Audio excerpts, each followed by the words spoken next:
একদিন টুনটুন একটি বালতি নিয়ে রাজু কাকের বাসায় চলে যায় আর রাজু কাককে বলে, আরে রাজু ভাই, চলো আমরা আমাদের তরমুজ খেতে পানি দিয়ে আসি।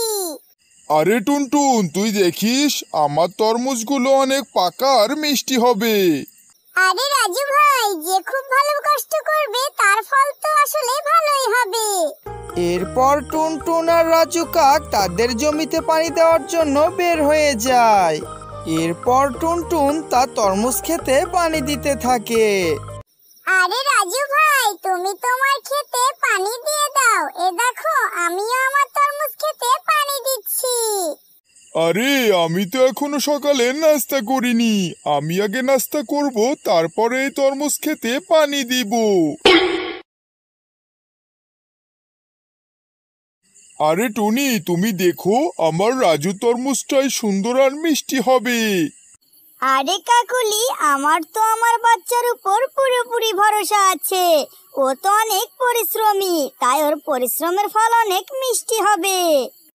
আরে তুমি দেখো, আমার রাজু তোমার টুনটুনের থেকে অনেক ভালো করবে, কারণ সে তো টুনটুনের থেকে অনেক পরিশ্রমী। টুনির সাথে যখনই কাকলির দেখা হতো তখনই সে তার বাচ্চার অনেক প্রশংসা করত।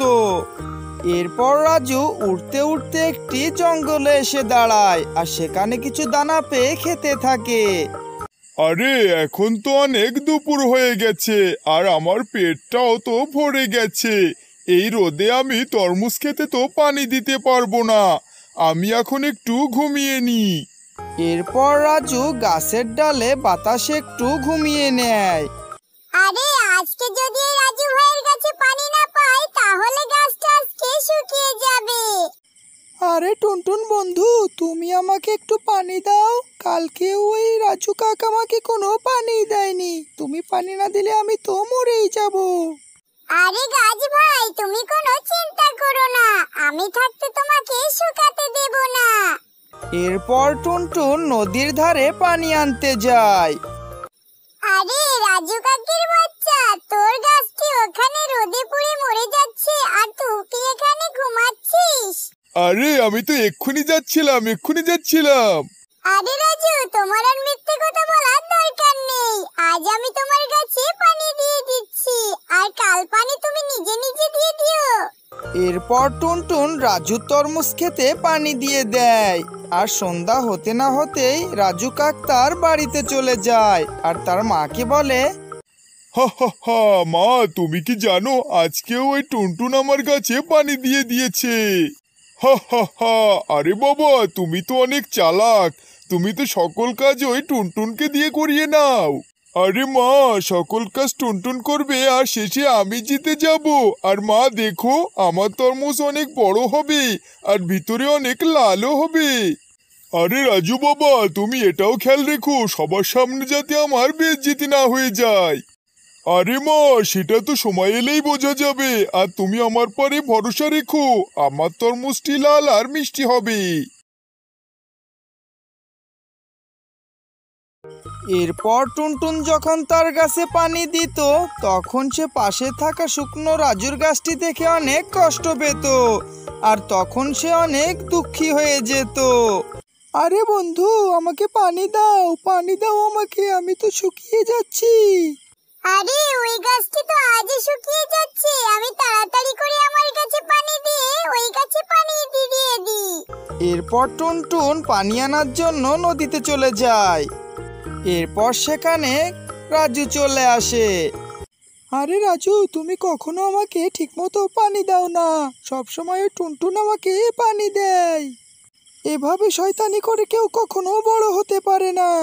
হা হা হা, আরে দিন শেষে তো আমি জিতবো, কারণ আমি অনেক বুদ্ধিমান। কষ্ট করবে এই টুনটুন আর জিতে যাব আমি, আর সেটা তো সময় এলেই বোঝা যাবে।